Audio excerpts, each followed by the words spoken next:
Nëse ngrohja globale ndonjëherë është dukur si një kërcënim i largët që prek vetëm akullnajat apo temperaturat e ajrit, sot e dim se pasojat e saj po prekin çdo cep të planetit, përfshirë edhe thellësitë e oqeaneve. Një ndër shenjat më alarmante të kësaj krize është ajo që ndodh me peshqit. Ata jo vetëm që po paksohen në numër, por edhe po të kurren në madhësi, dhe kjo sërish për shkak të aktivitetit të njeriut. Në një studim të thelluar nga Universiteti i Kolumbisë Britanike në Kanada, janë analizuar mbi 600 lloje të ndryshme peshqish, duke u matur se si temperatura në rritje e deteve ndikon mbi rritjen, mënyrën e jetesës dhe migrimin e tyre.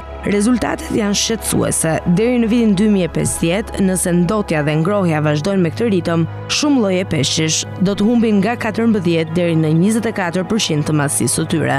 Kjo nuk është thjesht një çështje biologjie apo statistikash. Këtu bëhet fjalë për një zhvendosje të madhe ekologjike që mund të ndikojë seriozisht në zinxhirin ushqimor të oqeanit, në ekonominë globale të peshkimit dhe mbi të gjitha në sigurinë ushqimore të miliarda njerëzve.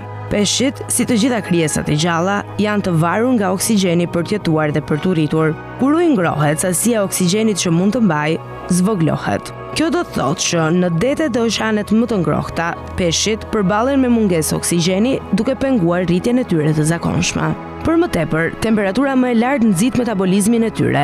Peshqit kanë nevojë për më shumë energji dhe oksigjen, por ky i fundit nuk është më i mjaftueshëm në mjedisin ku jetojnë. Rezultati, ata nuk rriten dot si më parë. Në të njëjtën kohë, shumë lloje peshqish fillojnë të migrojnë drejt ujrave më të ftohta, shpesh duke braktisur habitatet e tyre tradicionale në zona tropikale.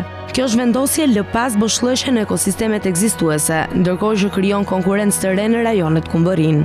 Përpara se të flisnim për klimën, detet tona ishin tashmë nën presion. Peshkimi pa kontrolluar dhe intensiv ka vite që ka dëmtuar rezervat natyrore të peshkut. Shumë lloje janë reduktuar në mënyrë drastike dhe për të mbijetuar. Disa peshq kanë evoluar për të jetuar më shkurt dhe për të mos arritur më kurrë për masat që kishin dikur. Ndërsa këtë herë, ndryshimi nuk vjen vetëm nga rrjetat e peshkatarëve, por nga vetë mjedisi që po urrëshet nga duart. Një tjetër faktor i rënd është acidifikimi i ujrave, që vjen si pasojë e absorbimit të sasisë së madhe të dioksidit të karbonit nga oqeanet. Ky proces ndikon drejt për drejt nga organizmat detar, sidomos ata të vegjël që janë baza e zinxhirit ushqimor. Me më pak ushqim dhe më pak oksigjen, e gjithë jeta në det vuan. Ky problem nuk është i izoluar dhe nuk është çështje vetëm e natyrës. Oqeanet sigurojnë mbi 3 miliard njerëz me ushqim të përditshëm dhe një pjesë të konsiderueshme të ekonomisë globale. Në rajonet tropikale, ku efektet do të ndihen më fort, mungesa e peshkut nuk është vetëm çështje tregu, por çështje mbijetese. Për më tepër, tkurrja e madhësisë së peshqve nënkupton më pak ushqim për çdo njësi të kapur, më shumë presion mbi rezervat ekzistuese dhe çmime më të larta për konsumatorët. Studimi i publikuar në revistën Nature Climate Change thekson se nëse vazhdojmë me ritmet aktuale të ndotjes dhe peshkimit të tepërt, pasojat do të jenë të thella dhe të pakthyeshme. Por ai gjithashtu lë hapur një mundësi. Nëse emetimet e gazrave ser bien ndjeshëm dhe praktikat e peshkimit bëhen më të qëndrueshme, ndikimi mund të zvoglohet. Bëhet fjalë për një vendim global, por që fillon me ndërgjegjësimin e çdo individi, nga mënyra se si konsumojmë te mënyra se si e trajtojmë mjedisin. Oqeani është një ndër sistemet më të ndërlikuara, më të pasura dhe më të ndjeshme të planetit tonë.